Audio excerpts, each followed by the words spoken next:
Ary hita koa ianareo fa efa mbiakaiky ny fiavian'ny tompo. Tsakoba toko 5:15. Isa taonany toby lova soatomadinika annexa WP Farimena nataony sivy ka hatramin'ny 20 Jona 2020 teo tao amin'ny FLM Ambati Finaky. Sady efa fanokafana fankazana fa 5 amin'ny 70 taona WP Farimena izany. Iara-mivavaka isika rehetra. Ry Andriamanitra tsy toa renaizy eny an-danitro. Amin'ny anaran'i Jesosy Kristy tomponay no isauranay, hideranay sy ankalazanay ny anarana masina. Ho avy tapoka tokoa ianao, ndrao tsy hibebaka izahay, ndrao variana amin'izao ny fanaon'izao tontolo izao zahay, ka tsy mba hanana anjara aminao. Tompo malalo, efa niantso anay ianao, efa nifidy anay tsirairay, efa nijery manandrify ny firenenay sy ny tanindrazanay ianao, ary nanokatra ny asa-pifoazana lehibe eto amin'ity firenenay mahantra ity.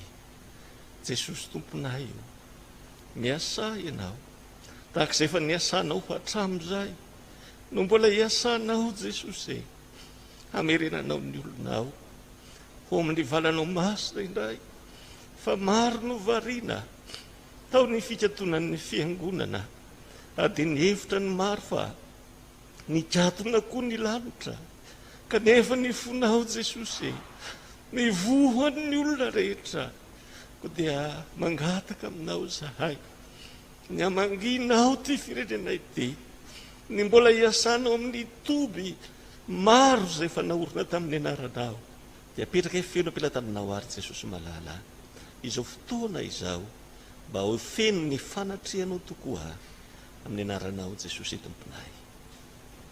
Amen.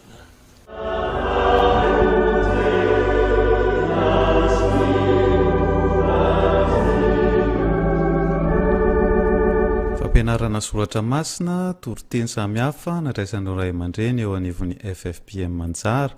Anisany nandray anjara tamin'izany ny pastora Rakotomenjanahary Taniely Sonjona, ray aman-dreny WP Farimena. Ho indrindra izy tamin'ny afatra nataony.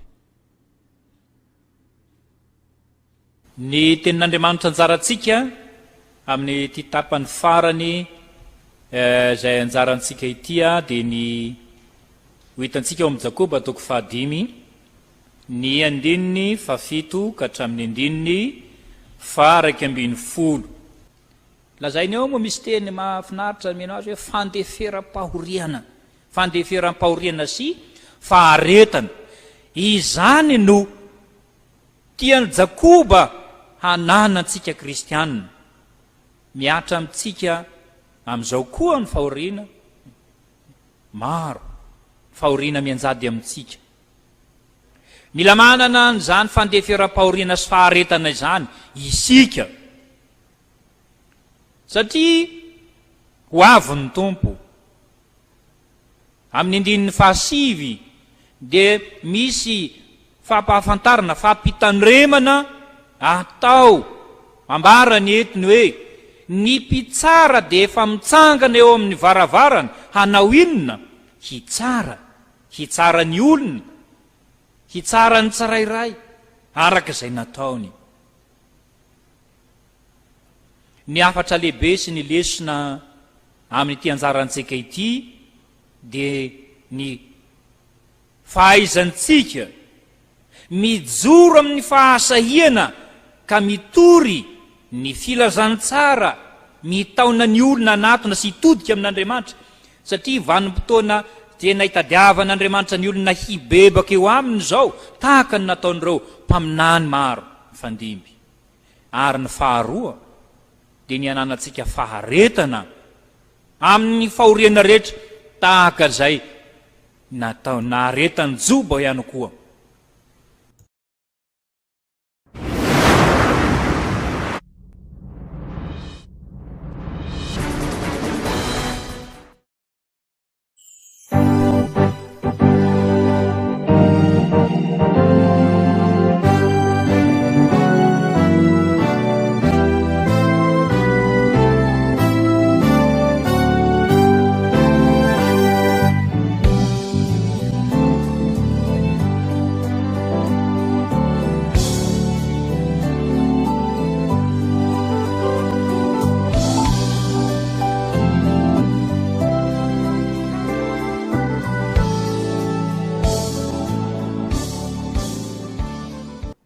feno 20 taona ny toblebe ankaramalaza amin'ity taona itya ndongenontsika ny hafatra hoentin'ny tatatoa ndrena soljaona tonian'ny barofobe ankaramalaza hoy ny teny faneva zay nifidin'ny barofobe ankaramalaza amin'izao taojobily izao amin'ny anaran'i jesosy ary tiavany jehovah andriamanitra ao ka tandremo mandrakariva zay asainy ho tandremana ao amin'ny Deutéronomie 2:10 andininy voalohany ahakely ny perikupa manodidina izany dia ny Deutéronomie 9 mahatratra amin'ny Deutéronomie 2:11 fifaliana ho anay ny manantitra ny fiarabana antsika zanakakaramalaza rehetra eny antsika zanaky ny fifoazana rehetra manerana izao tontolo zao amin'izany teny faneva izany mifampiaraba isika velonaina ary miara-misaoran'Andriamanitra manome antsika izao tompo-pahasoavana izao dia ny atratrarantsika izao fa 20 taona ny toby-lehibe ankaramalaza izao fa dian'izao kosa dia manainga antsika rehetra ahatsiaro ambavaka ny fivoriany ny isa-taona ny toby-lehibe ankaramalaza amin'ity taona ity 20 jolay hatramin'ny 2 aogostra 2024 hitondra ambavaka ny amoahana tsy ho ela ny programa ny fivoriana hitondra ambavaka ny atanterahany fankalazana ny jobily any antoerana ary hitondra ambavaka mba azoandreo rehetra zay maniry anatrika izany ho tonga any avokoa misy ny programa zay nikinasa tamin'ny volana aprily iny tsy tanteraka no mivalana retina covid-19 ahoana ny afatra ny barofobe makasika izany mitaky fitalaona lalina amin'i Jesosy zany tompoko mba hitsara n'izao valana retina mandringana maneran-tany zao ary ho fongana io virus antsoina io covid-19 sy ny aterany rehetra io sarotsika ny teny mamafaizay mikasika ny vavaka aza misalasala mangataka vantanao amin'i Jesosy na dia tsy takatry ny sainao aza tianay koa ny mampafantatra antsika fa mitsangam-bato ny jobily fa 20 taona ny toby-lehibe ankaramalaza dia ny famerenana ny atao hoe lako jibe ao ankaramalaza amin'ny lafiny fitaizana marary misy fotodrafitrasa maromaro amin'izany misy koa nefa sokajinasa maromaro ihany koa fanarenana fanatsarana fikotjakojana ireo fotodrafitrasa zay efa misy eo toerana ka ho tanterahana mandritry ny volana jona sy jolay ho avy zao raha sitrapon'Andriamanitra mba azo atsika mandray zany fivoriana masina izany amin'ny mpamendrehana ny antsiprian'izany dia fikotjakojana fikarakarana famerenana fanarenana ao anatin'ny trano fiangonana amin'ireo trano fandraisam-bahiny maro samihafa ao ankaramalaza ny lalakely ao an-tanàna tsy adino ireo fitaovana toy ny groupe électrogène sy ny maro hafa koa ao anatin'izany ezaka ho atao mialohan'ny fahatongavan'ny fotoan-dehibe any ankaramalaza izany ny teti-bola kapobe ny azo roso amintsika mikasika izany fotodrafitrasa samihafa izany akoatra ny lakozibe mazava ho azy dia manodidina ny 70 tapitrisa ariary 40 millions ariary miantso antsika zanaky ny fifoazana ary zay maniry hitondra ny anjara brikitsika amin'izany hanolotra zay fohitsika anatanterahana ny asa homena antsika amin'ny manaraka ny antsipriany ny amin'izany teti-bola sy ny fomba azoantsika mandray anjara amin'izany famorim-bola izany raha izay ary mahakasika ny afatra momba ny covid-19 sy ny ezaka tsangam-bato ary ezaka findaforoana fivoriana inona kosa no afatra ho andreo izay hamonjy ny isa-taona toby-lehibe momba anakaramalaza ho any akaramalaza ianareo ny azo fijalian'i Jesosy no jereo fa aza mijery olombelona Jesosy aneo amintsika rehetra Jesosy ny fiadanana sotra tompoko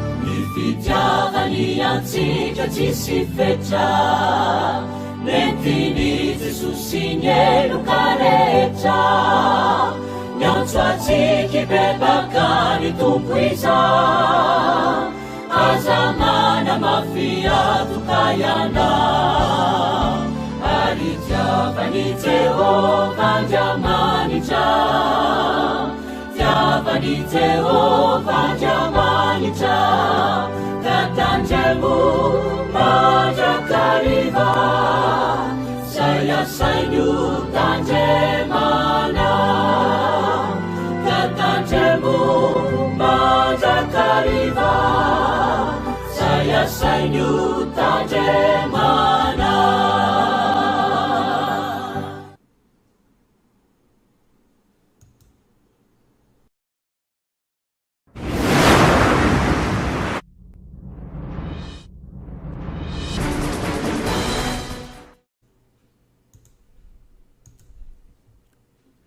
Jakoba toko 5:5 marita koa ianareo mampahiriza ny fonareo fefambiakaiky ny fiavian'ny tompo famaranana sady fanokanana ireo mpiomana teo amin'ny toby Ambohimahazo Antsirabe misaotra an'Andriamanitra isika fa tanteraka ny fanokanana ny mpiandry miisa 2:7 mianadahy tao amin'izany tompo masina izany eniky ny voninahitry ny tompo ny fifilina ho tahin'Andriamanitra ny ireo mpiandry vao natokana ireo ho voninahitr'Andriamanitra irery ihany.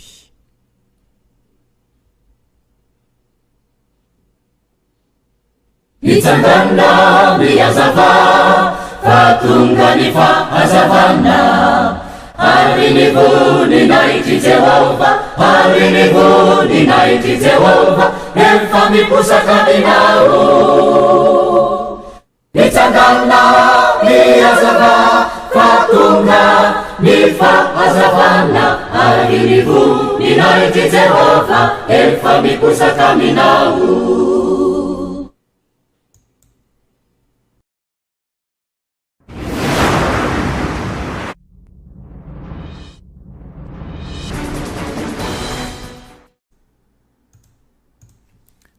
Isa taona ny toby Philadelphia manao tsara fitokanam-bavaka teo atendrombohitry ny vohitsambo no nataony zanaky ny fifoazana filevana vohiposa avy ao amin'ny synodam-paritany afovoany ny 1 ny volana Jona teo mba ho fitondranam-bavaka ny isa taona ny toby marina fa ny isa taona ny toby Philadelphia manao tsara dia tanterahina ny 12 ka hatramin'ny 10 ny volana Jona dia nanateraka izany izy ireo tamin'ity taona 2020 sy 2020 ity.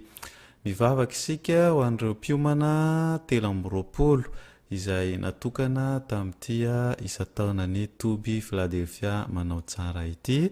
Ka ny 70 amin'ireo natokana ireo dia avy ao amin'ny synodam-paritany afovoany na antsointsika hoe SPAF.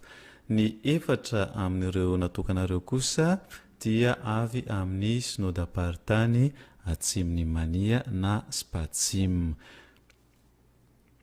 Dia mirary ny fiadanan'i Jesosy Kristy Tompo ho an'ireo izay voatokana hahifabe amin'ny asan'ny Tompo izay anirahany ireo mpanompony nosafidiany natokana tamin'ity isa taona ny toby Philadelphia manao tsara ity.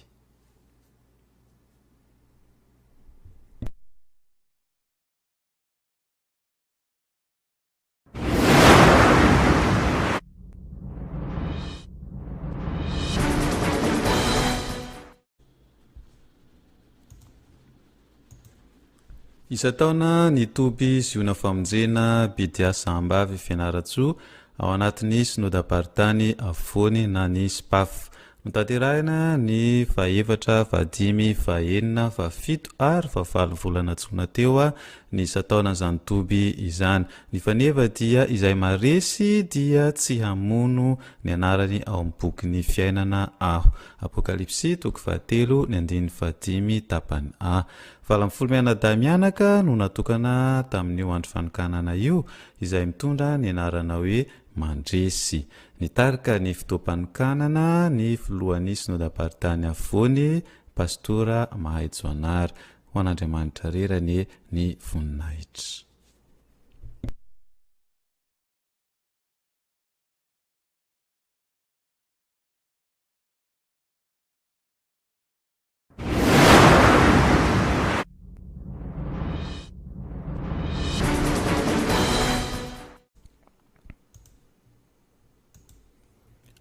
toby makedonia ambatolampy synodaparitany avaratry ny mania na spam. Marita koa ianareo mampahiriza ny fonareo fa efa mbiakaiky ny fiavian'ny tompo. Jakoba 5:9. Miarabanareo mpiandry andiany fa 7 teto amin'ny toby makedonia ambatolampy notokanana ny talata raijona 1 nampitondraina ny anarana hoe maharitra. Miorina tsara aza miova ary mba tena aharitra amin'ny fanarahana ny tompo. Isaorana Jesosy, isaorana koa ianareo ray aman-dreny ara-panahy sy ny toby makedonia ambatolampy, ianareo ray aman-dreny, ianareo fianakaviana sy tabaka sy namana sy ianareo rehetra antrotram-bavaka sy nanampy be dia be. Izany amaly soa anareo. Ho an'Andriamanitra irery ny voninahitra. Amen.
Tonga nanatateraka fitopivavahana sy famangenany Toby Betela ny Boeny Mahajanga ny ray aman-dreny pastora Rakoto Andriamamonjy Misaina Soa. Izy dia avy ao amin'ny synodam-paritany Boeny Mahajanga ary arahantsika manaraka izao ny andinindiny fampahafantarana izany toerana novangeny izany miaraka amin'ny kirakira sary sy feo ny namana Tsima avy any amin'ny synodam-paritany Boeny Mahajanga. Sotra n'Andriamanitra sika riavana no ny nahavitany zao fitopivavahana zao izay irin'ny olona mba ho jereny ary andraisany anjara. Misaotra koa ny ray aman-dreny pastora mpitondra filevana izay solon'ny vadiny tenany eto izay nanome anay alalana amin'ny fanaovana zao fitopivavahana zao. Tompo Jesosy hita ny fikarakarana ny fitsabona amin'ny fanahy. Manaraka izany dia miteny amin'ny alalan'izao atao hoe fandraisam-peo sary zao maneo an'ity Toby ity. Mahazatra ny olona dia fitsabona marary. Tsy zay ve? Fa eto koa ny fiahinan'ny madiniky ny tompo, ireo izay nilaozany havana. Eto Jesosy manome fialofana. Dia ity ny Betela izay fonenan'Andriamanitra izay anaiky honenanao koa. Eto amin'ity Toby ity koa no misy ny fahasamino amin'ny mahatoby azy. Fa eto amin'ity Toby ity koa misy fampianarana amin'ny fambolena. Dia rehefa avy eo hitanareo ny fambolena izay atao eto. Dia ny fambolena izay natao indrindra ho fizakantena ny fiangonana na ny sampandrarahan'ny fiangonana izay eto dia ny STPL manana manga Zanzibar 500 fototreo sy citron. Fa ny Toby io manana dia izay ho hitantsika reo manga reo misy manga grefy etsy. Fa ny synodam-paritany koa manana sy ny fifoazany synodam-paritany izay mety tsy ho tratra. Fa isaorana indrindranao mba azonao mitondra mambavaka ny asa fitezana tsy ara-panahy ihany fa ny ara-pivelomana koa. Dia isaorana koa ny mpamatsy vola na ny Amerikana na ny misiona danoazy izay nanoana ny synodam-paritany na ny kristianina rehetra ato amin'ny synodam-paritany indrindra ny fifoazana zay nanao ny fizakantena ny fambolena matsitro sy manga dia zay ny teny foy fa ny sary no anazava azy rehefa avy eo dia amin'ny marana amin'ny fotoana isika.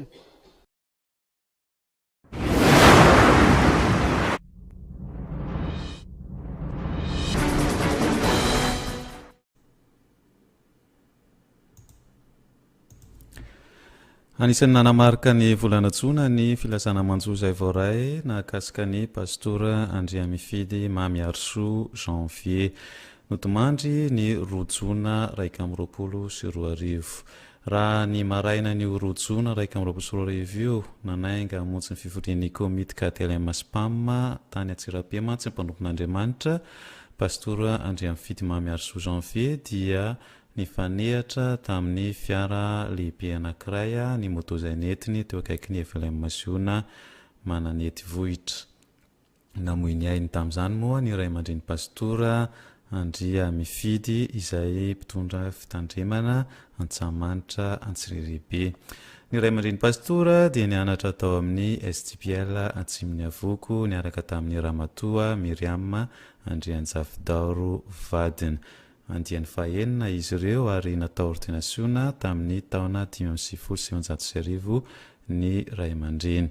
Nitondra fitandremana Antsahamanitra filevana Antsiriribe izy na dia nisy volana vitsivitsy aza nitondrany ny fitandremana Masiny Loharano Masinandrainy tamin'ny taona 3 tanoany.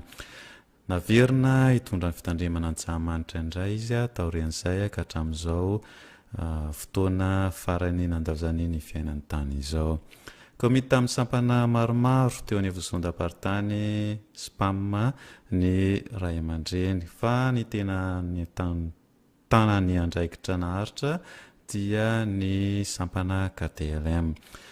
Ny ray aman-dreny dia nalevina tamin'ny 4 Jona 2024 tany Antanindrazany dia any Ambodifona izany. Io Ambodifona io ihany koa no toerana izay nanaovana batisa ny ray aman-dreny pastora tamin'ny fahakeliny. Izy dia teraka tamin'ny 20 Desambra 1990 ary notomandry zany ny rojona 20 lasa teo namela manantena sy kamboty telo mianaday ny ray aman-dreny.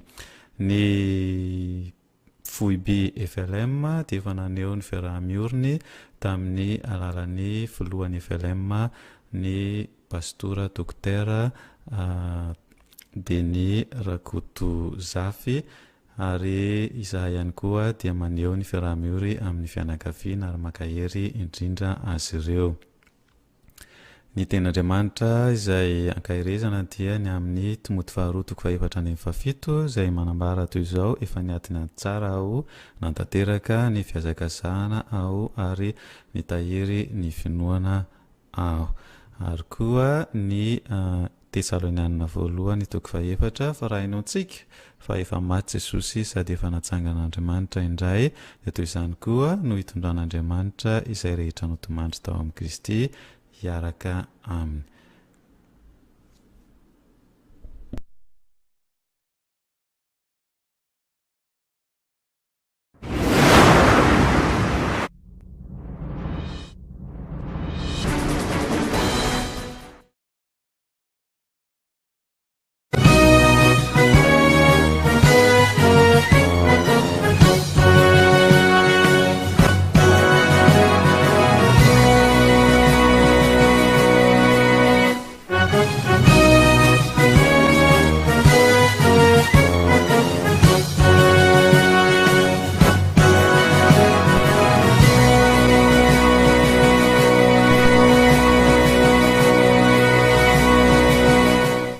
N'Andriamanitra lehibe tokoa isika riavana manana n'izao fotoana izao ankalazan'Andriamanitra noho ny faha-70 taona ny toby fanantenana 720 hektara.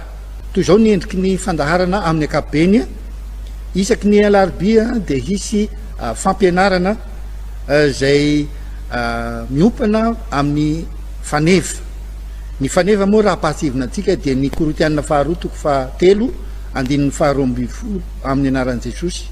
Koa amin'izany satria manana izany fanantenana izany izahay dia sahy tokoa. amin'izany ary no anivozana fampianarana maro samihafa zay totosain'ireo ray aman-dreny isaky ny alarby zay fanantenana velona no loha hevitra iopanan'lay fampianarana mandritry ny alarby.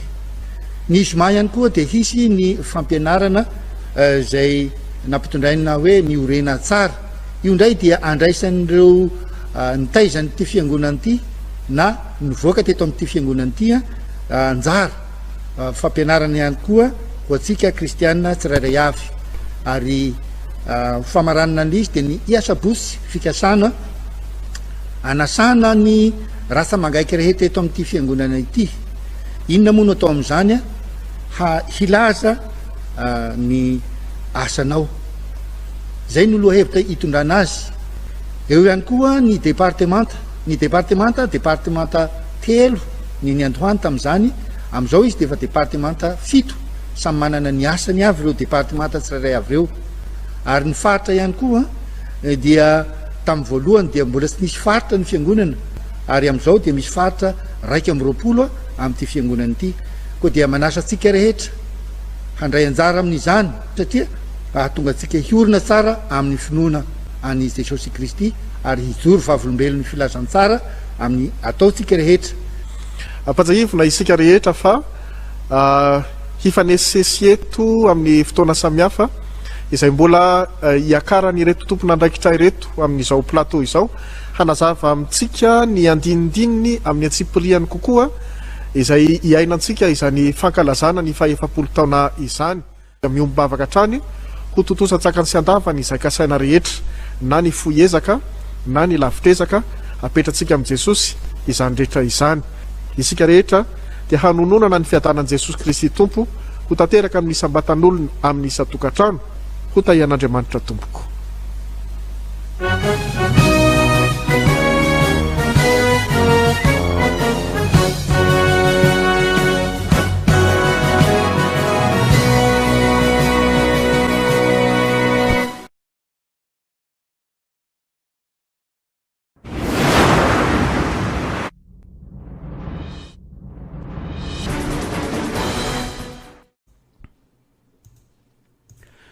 Nankalaza ny faharoapolo taona nijoroany ny antoko-pihira amboara fiterana eto amin'ny FLM ankazo miotra ny 5 jona teo. Fanao fisapeo ho an'ny fiangonana no tsangambato ko manasa antsika ifanotrona sy fampitondram-bavaka ny amin'izany.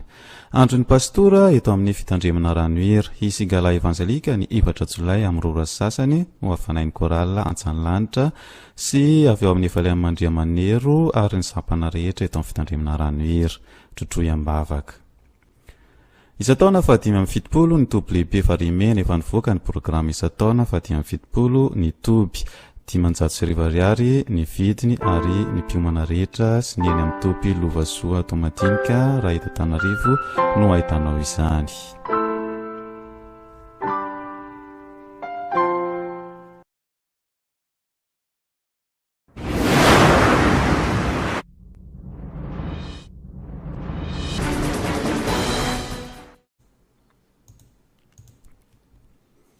FLM Tanamandroso Moramanga lahatin'ny pastora Andriamahaleo non s'enfanke andro natokany fiangonana anoanana ity piasany ity sy nankohonany ny alahady 4 jona 2024 teo nisy ny fidirana indrony teo.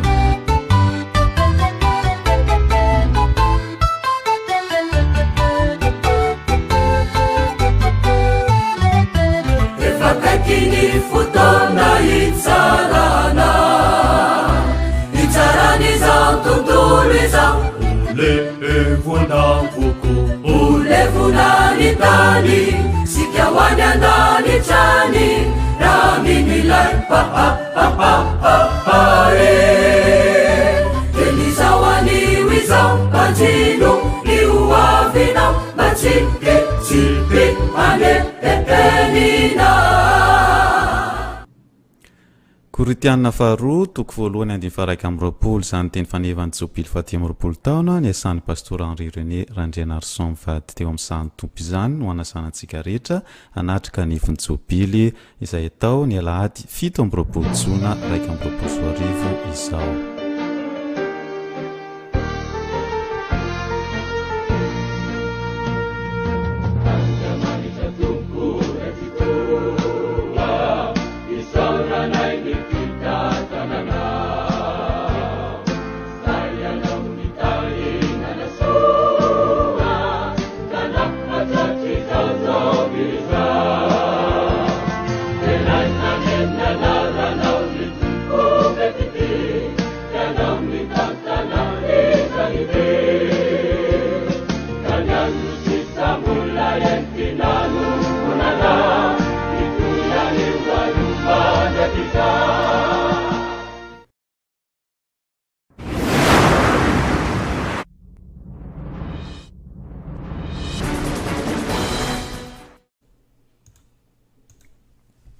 isaorana jesosy fa tanteraka ny fankalazana ny ivo ny fahatimy amby roapolo taona ny korala ako ny fandresen'ny kristy na afakry voiposa sy modapartany avony ny teny faneva dia araka ny salamo toko faraika amin'ny fitopolo andiny fatimy amin'ny folo manao hoe ny vavako hitory ny fahamarinana sy ny famonjenao mandrakariva vita ihany koa ny rakipeo voalohany mitondra ny lohateny ray suzanio izay anisan'ny tsangambato ary rehefa afaka jifaina nanomboka ny sapotsy 7 jona teo ny fanokafana fankalazana moa dia efa vita tamin'ny alahady 1 febroary 2024 nanatrika izany ary nitarika ny fankalazana ny pastora Andrea Miatsa Josefa mpitondra filevana sy fitandreman'ny voiposa notrony ny mpiara-miasa aminy avy eo amin'ny sampana KTLM sy ny fitandremana ary mipeny tanàna Ramatoa Felicistine Razafitrasoa Fiti manakizai nefanya tulu chinira ai uitanau ni atsarani izani paradisasu umeni mai mai poni zaiku bukan zaiku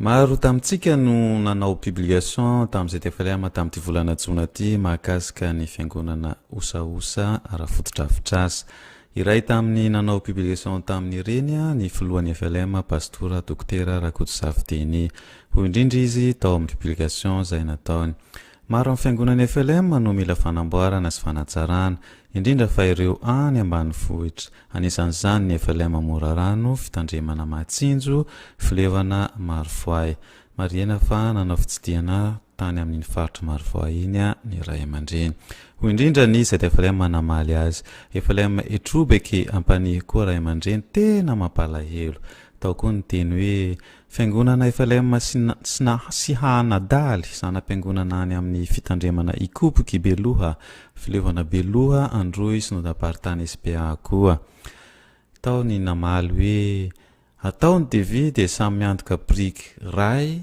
mira 100 ariary roa mira 200 ariary tsy mavesatra avy izany fa 3 millions anie no isatsika kristianina FLM ka raha fiangonana 10 no atao dia samy manome 10 ampitomboana 100 mira 10 ariary mino aho fa tsy mavesatra izany tao koa ny nanosikevitra hoe mila miasa ny fanilo sy ny ekipa fizakatena tsara raha mafisina any amin'ny sekoly biblika STPL salta ny fampifanana mahakasika ny fampatanjahana fiangonantsika ilaina koa izany fanamafisana izany fa izay manao izany ho an'ny lasy pastoraly sy ny seminaire ataon'ny katekista fitsiriana ny vondro talenta sy fanentanana kristiana iafoy satria izay ananana sy iainana dia tsy azy fa talenta sy fananan'Andriamanitra saina tandremantsika atsangano ny fondation luthérienne malagasy mba hazahoana mamatsy vola toa ny reto fiangonana na sekoly luthérienne sy ny sisa eto Madagasikara feny hoy ny tenin'Andriamanitra amboary ny asanao any velany ary ataovy lavorary ny any an-tsaha ka rehefa vita izany dia mahazo manao ny tranonao ianao ohabolana toko 720 ny andininy faha 720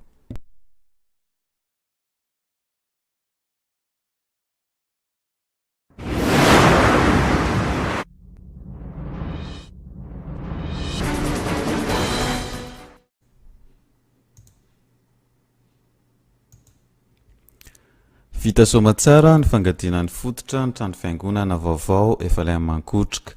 Nisy ny asa izay nataon'ny mpiandry eo anivon'ny sampana fifilina teo amin'ny toerana anorenana ny trano fiangonana sy ny manodidina azy rehetra.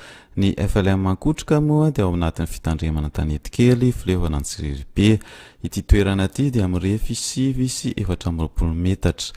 Navitrika dia navitrika ny kristianina na ny kely na ny lehibe tonga nandray anjara tamin'izany. Tonga tao ihany koa ny avy ao amin'ny fiangonana Rahavavy Ekara Antanety kely. avy eo a dia nyroso tamin'ny fametrahana ny vato fizoro ny tao an-toerana nitoy tamin'ny fiaraha-misakafo ny fiarahana tamin'izany fotoana izany mangatapavaka amintsika mba hatateraka ny asa.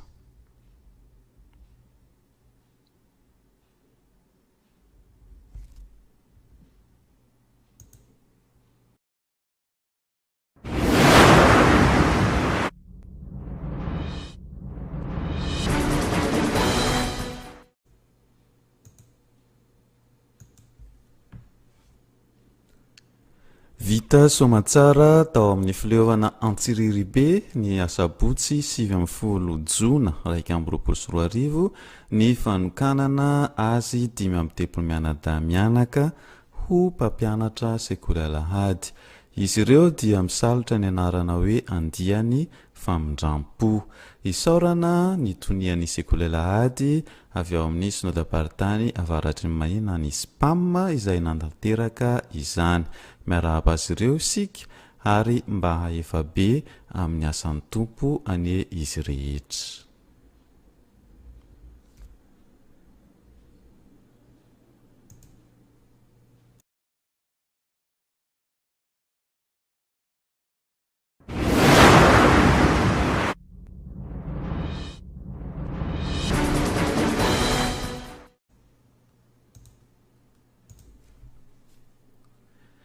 Ny alahady 20 jona teo, STPL Tsiminavoky Betafo famoahana mpianatra ho pastora andiany fa-40. Izany andiany fa-40 navoaka izany dia misalotra ny anarana hoe fanavaozana. Ary nandre ny feon'ny tompo aho nanao hoe iza no irahiko ary iza no andeha ho irakay dia hoy izao ity aho irao aho. Izay toko 9 ny andiny 9. Famoahana an'ireo mpianatra ho pastora andiany 40 ihany koa ny tao amin'ny STPL Vaingandrano. Tao amin'ny FLM Ambohijatovo no nanatanterahana an'izany famoahana izany. Ho any STPL Beza ny famoahana mpianatra ho pastora Sibat dia natrehan'ireo filohan'ny synodam-paritany 5 any Atsimo izay miray amin'ny STPL Beza dia ny filoha SPBA, SPAB, SPFT, SPFA, SPAA araka ny filaharany. Mivavaka ho an'ireo kandida pastora isika ary mirary ny fitahian'i Jesosy ho azy ireo. Faly miarabanareo hahefa be eo amin'ny sahan'ny tompo ane ianareo. Jesosy irery any.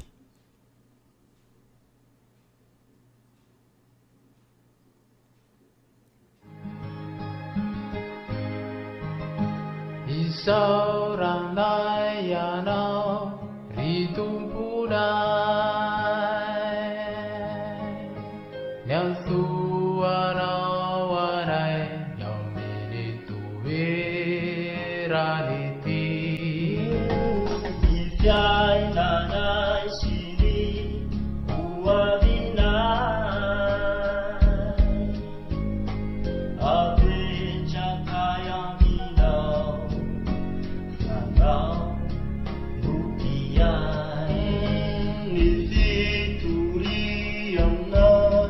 izay atao tamtano sy azo eo aminay.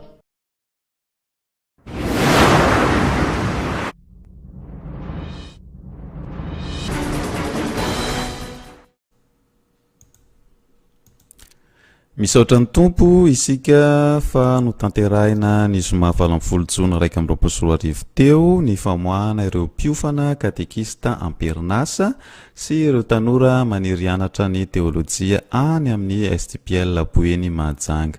20 mianadahy izy ireo ary nitolorana ny sertifika marky ny fahavitany fifanan'izy ireo nandritra ny enim-bolana. Ny filohan'ny Sipava Mivady notrony Italia ny sekoly publika Mivady ary ny mpampianatra Ombambady no nandavorary ny fotoana rehetra.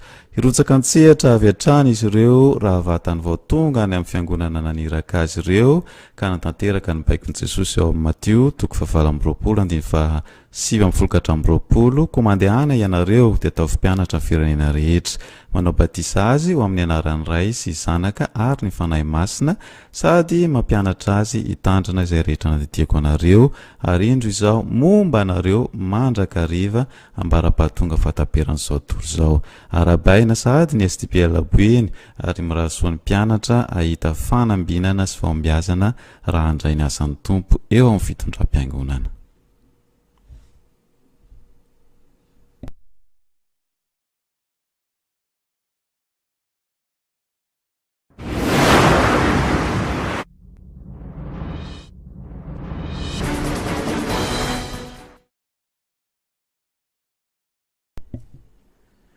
Nahazo ny anjara vaksiny fiarovana amin'ny COVID-19 ny Salfa Ankaramalaza. Ny roso tamin'ny fanaovana izany vaksiny izany zareo an'ireo izay resy lahatra ny 20 Jona 2020 teo.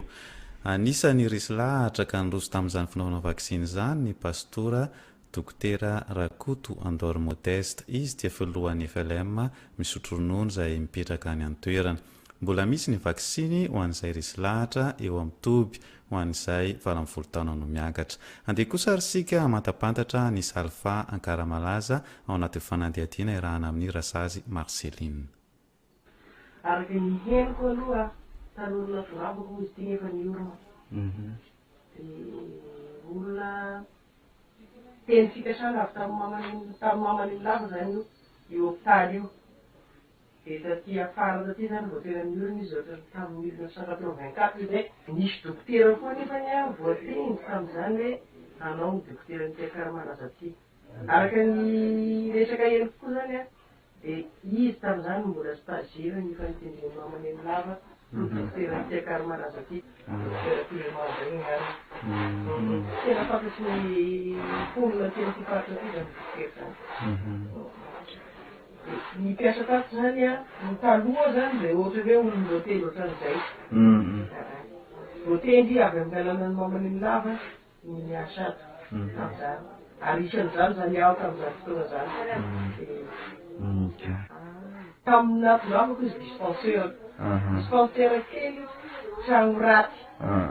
Tetsy atsimotsetsy misy anazy. Dia rehefa avy eo zay navitan'ity trano misy Afrika aty mbola dispensaire. Dia efa avy eo navitan'io rehetra avaraty io dia lasa hôpitaly. Dia mandeha moa ny taona mitombo sy kelikely eny dia tamin'ny 2016 zay navita bloc opératoire. Dia misy bloc opératoire eto afaka miasa ara-dalàna ny vaksiny fanjakana fitaovana io dia izy mbola izy koa magnano réhabilitation ary mbola manao an'izao réhabilitation izao. Ohatra hoe fanamboarana trano toy zany dia vazavy any Frantsa tany izy toy. Nanao ity bâtiment ity sy rify avy any misy fikambanana atao hoe sel zay. Izay zany mikarakara nanome nanaovana ny trano io. Dia taty afara izy nanome tamin'ny FID iny zany nanome trano raika kosa tany hoe CSP2 anaovany anazy. Dia vita io trano io toy efa nisy an'ity sy dia niasa zany le trano. Dia izy zany navadika bloc opératoire io avy amin'ny fanjakana zany. Dia mbola fanjakana koa moa namadika anazy ny bloc opératoire. Dia mbola fanjakana zany mikarakara azy ohatran'izao. Eny toloko saotra indrindra ny amin'ny fizarazarana fa ny antsoanao hoe Rasazy Marceline moa ho teo fa raha mba azonao mena ny anaranao feno ho ny mpijery an'izao resadresaka ny fanaovantsika zao raha azo lazaina teo.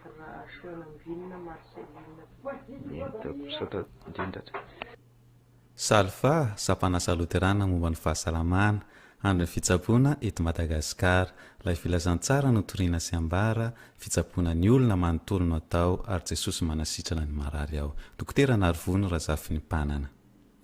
Ny foibe Salfa dia mirary fitahian Jesosy antsika rehetra. Ho salama tsara ny ianareo izay natao vaksiny ary manentana ny havana sisa mba hanao vaksiny ihany koa.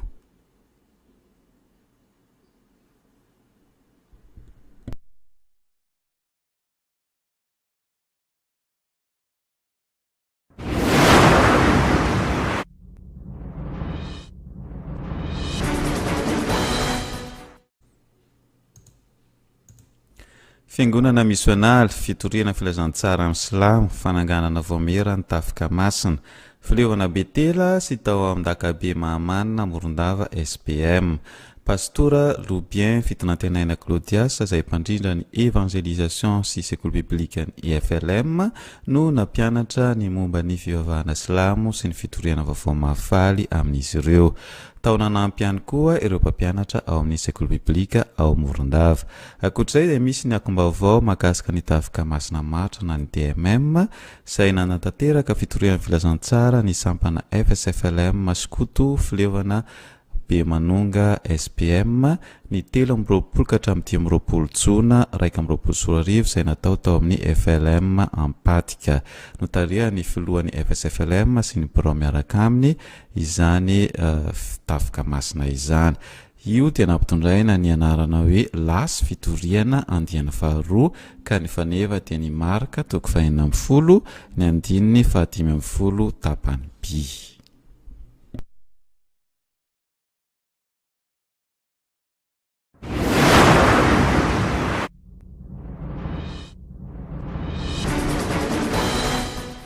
Aivavaka isika rehetra misaotra anao zay Andriamanitra no nanomezanao ity fotoana ity ampahatsiahivinao anay fa olokandalo izahay eto amin'izao fiainana izao ary miatrikady fa maro fahavalo ny asanao sy ny fiainanao aminao.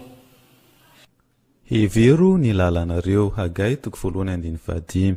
Misaotra an Jesosy fa nanomboka ny talata 9 Jona ny farana ny 13 Jona ny komity ny synodam-paritany Boina Majanga 430 izay natao tao amin'ny fileovana maro voay. Nitarihan'ny filohan'ny FLM pastora Dr Rakotozavideny sy ny birao an'ny SPBM izay tarihan'ny filohan'ny pastora Andria Mongolandy Tsirimampisa David. Misaotra ny mpivory rehetra ary ho aminareo ny fiatanan'i Jesosy. Fa hoy Lutera, raha ivelan'i Jesosy sy ny fanambarantenany no hitadiavana an'Andriamanitra dia tsy hahita azy ianao, eny fa nahiakatra any an-danitra aza.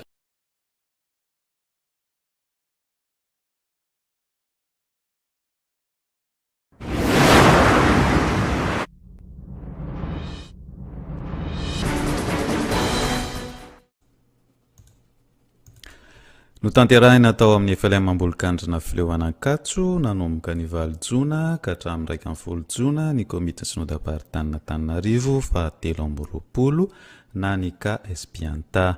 Ny faneva dia araka ny kortiana faharoa toko 710 tapany B ampitombo ny vokatry ny fahamarinanareo. Fifitianana samihafa moa no natao tamin'izany ka ny andro voalohany dia voafidy ho filoha lefitry ny synodam-paritany ny pastora Randriamangason na Arty. Miaraba ny ray aman-dreny pastora amin'izao andraikitraky ny tompo Jesosy amin'izao. Ankoatr'izay ny pastora Rabarimanana Hermandimby Alfred no tendrena ho lasa pastora faefatra ao amin'ny FLM 67 hektara manomboka amin'ny 2 Septambra izao. Izy dia pastora tao amin'ny FLM Mahalavolona mialohan'ny fanendrena vaovao izao. Laha notinian'ny KTLM SP-anta kosa ny pastora Ramanandafy François Eliezer. Fitondra fitandremana moa manambola fileovanan-katso ary efa tonia tamin'ny mandaty eo aloha. Hotahin'i Jesosy tombo daholo ianareo rehetra tompoko. Hitahianareo aneny tompo ka hiaro anareo hampamirapiratra ny tavany aminareo aneny tompo ka hiantra anareo hanandratra ny tavany aminareo aneny tompo ka hanome anareo fiadanana.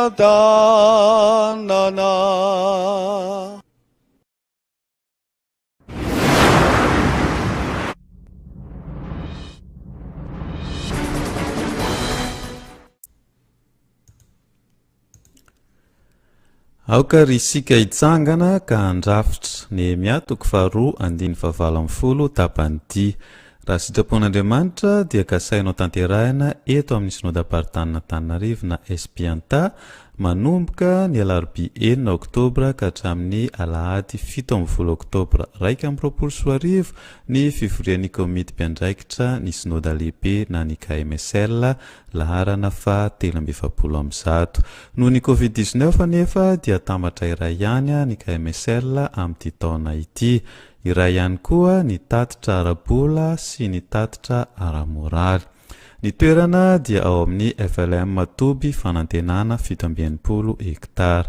Mialoha izany fivoriana izany dia hisy ny fivoriana ataon'ny birao foibe sy ny filohan'ny synodam-paritany rehetra manomboka ny 4 ka hatramin'ny 5 oktobra 2024 izay atao ao amin'ny foibe FLM ao Isoraka Antananarivo.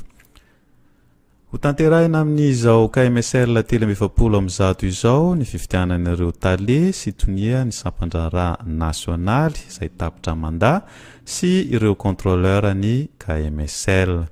Ny alahady 17 oktobra kosa dia ho tanterahin'ny Espianta ny famarana na ny fankalazana ny jopily ny pastora Randrianirina Dieudonné izay tonia ny FLM teo aloha misotro ronono. Aoka mba samy antsiaro ambavaka izany fivorian'ny KMSL zany isika rehetra.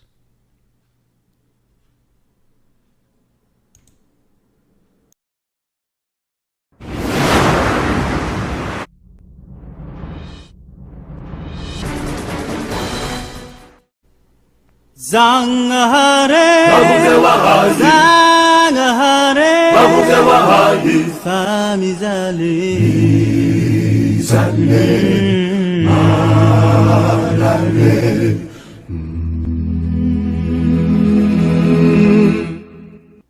Ary toy izany ihany koa ianareo raha fatrapanerin'ny zava-panahy dia izay ampandroso fiangonana no tadiavo indrindra. Kortianina voalohany 720 Saika kely ny FDL SPTM na synodam-paritany Tomasina ny 10 volana Jona natao tao amin'ny fiangonana Morarano Tomasina.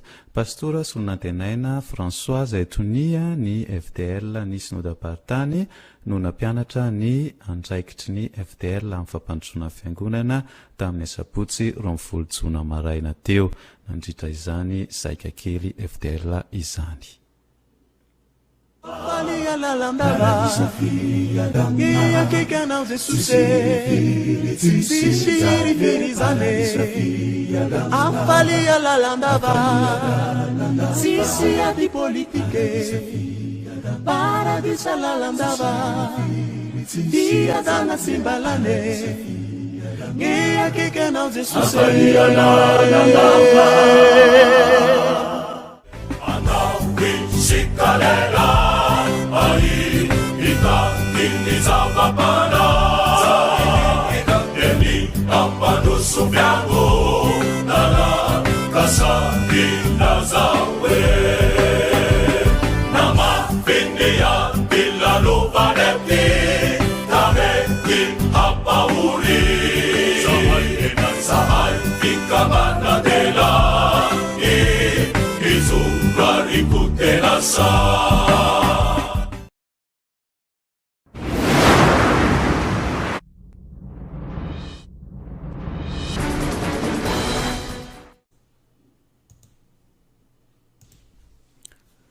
Isaoran'Andriamanitra fa hatotosa soamatsara ny 13 Jona 2024 ny saika kely ny fifila tato amin'ny zona ny raisan'ny fileovana telo dia ny fileovana Betanatana izay nandray ny fiforiana, ny fileovana Philadelphia ary ny fileovan'ny katedraly. No ny amena ara-pahasalamana no nizarana ho efatra ny faritra anatanterahana ny saika kely ny fifila ato amin'ny synodam-paritany Melaka. Ny faneva moa dia izay hita ao amin'ny Hebreo 10:420.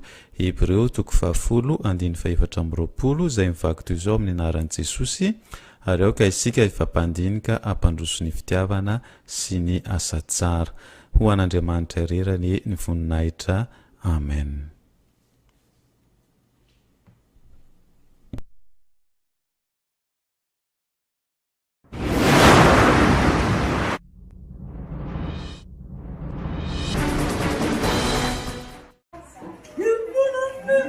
Anarako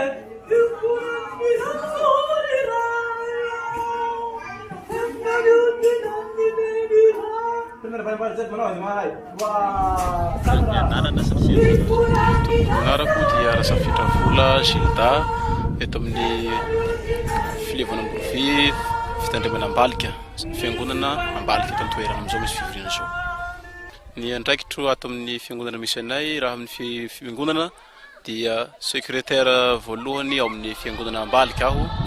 Koatra izay koa dia mpitarika tanora chef de chœur na leader choice ato amin'ny FLM ao.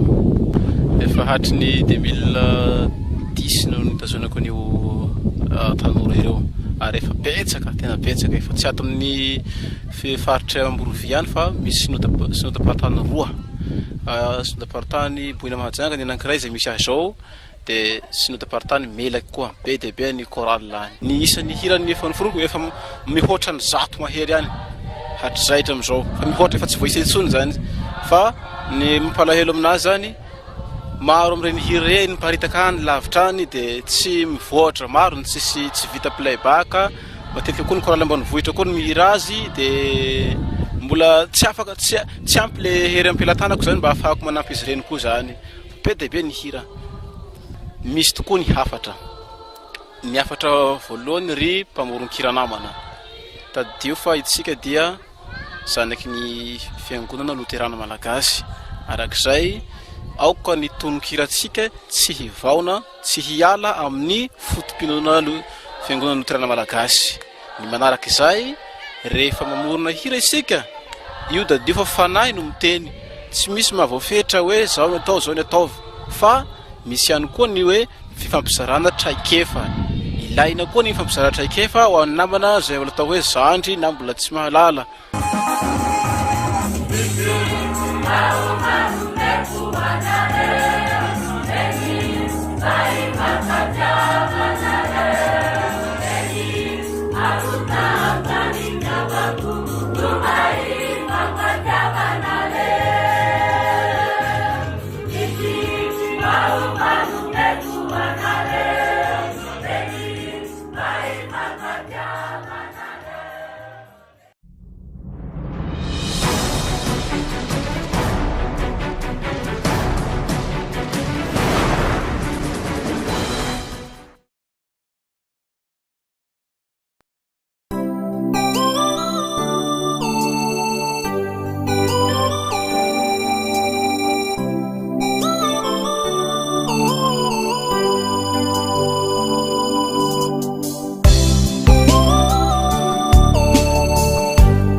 Rangarera simba mapenganane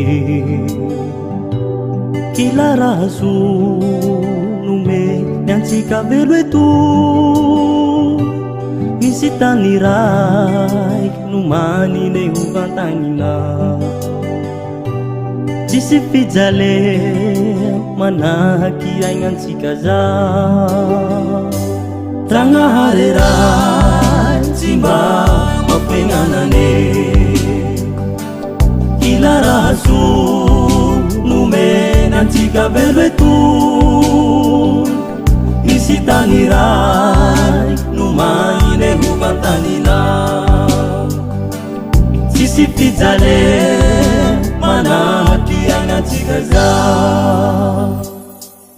Kambara ino nungu sata nantane tui Anambina katerumane angigane Yana ufamanda novala ngantane tui Yamba miyare na chusa kiritane Kambara ino nungu sata nantane tui Anambina katerumane angigane Yana ufamanda novala ngantane tui Yamba miyare na chusa kiritane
zanazan'olombelo jesosy gne sitraponao gn'anivasy gne sitraponay Mafinifenanatane milatsuzakanakuwa mangatabundamnawa Jesusi pachuchaking'ang'a yetua Mafinifenanatane milatsuzakanakuwa mangatabundamnawa Jesusi pachuchaking'ang'a yetua Ascancharo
Jamalakini Jesusi Patane aitu nirepe-repe Patanele mayeke Mayeke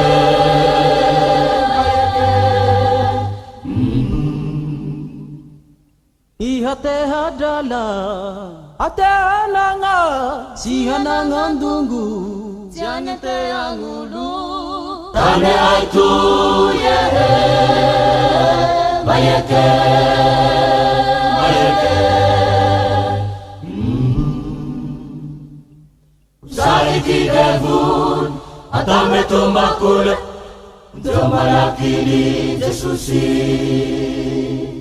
Patane aitu nirepe-repe Patanele mayeke Mayeke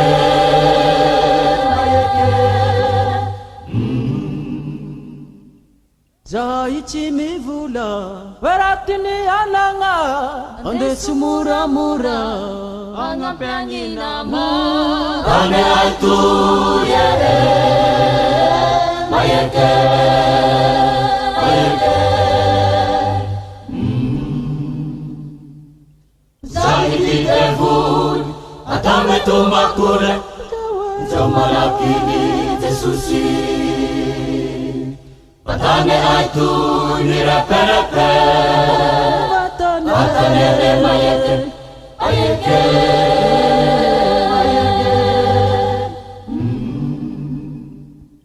Zaichi mivula Veratini ananga Ande sumura-mura Angapengi nama Tane aitu yehe Mayeke Mayeke Saiti devun Atame tomakule Jamalakini Jesusi Patane aitu nirepe-repe Patanele mayeke Mayeke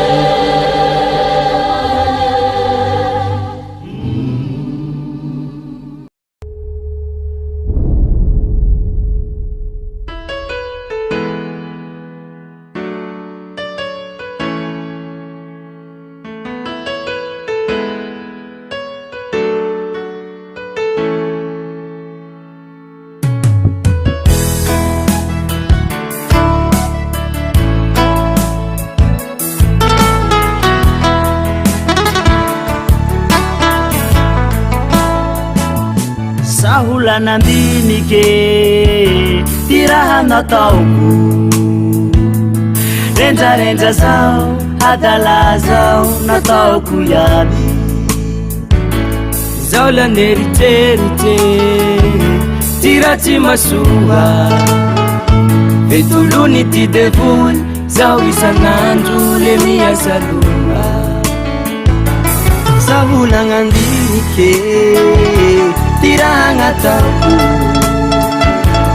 Renja-renja zao Hadala zao Nataoku yabi Zolang erite-rite Nirasi masuha Vetulungi ti devul Zao isanandu Lemia salupa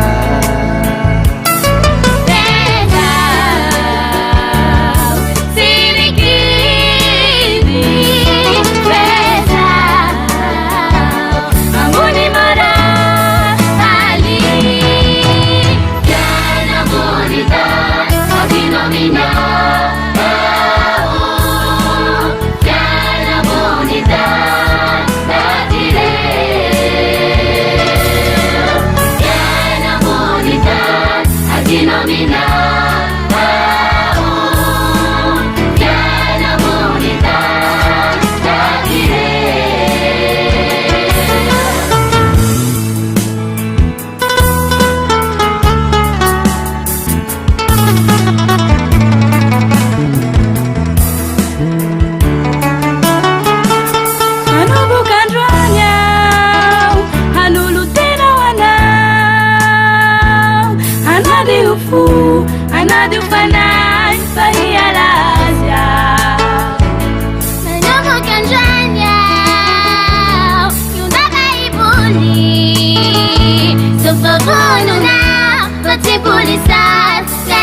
io mamelany helokaio fampanoty izahay olo tsy mendrika ho zanakao ka mamelanay ianao raha io sotra raha io amen.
Pizza.